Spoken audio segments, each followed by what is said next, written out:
I'm going to show you how you can manage your orders on DHgate with a spreadsheet.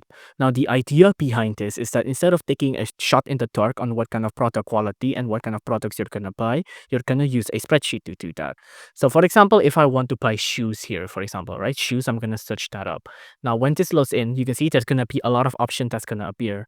Now, all of these will have different qualities, different prices, and different value, right? And you're basically taking a shot in the dark here, right? Since you haven't bought any of these, you haven't seen the product actually. So the principles behind managing your orders, be with a spreadsheet, is that you're going to use a spreadsheet that someone else has compiled and with products that someone else has already bought and tested, and you're going to manage your orders with that instead.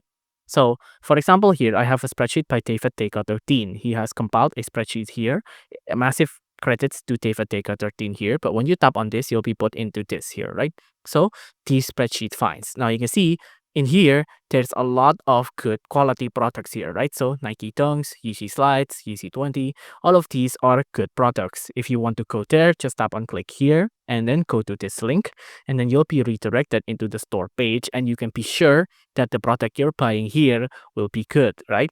Now it won't be just a lot here, there's a lot. There's over 1,000 cells here, I'm pretty sure. So there's a lot of products you can buy here, but you can see once it loads in, this is what it will look like.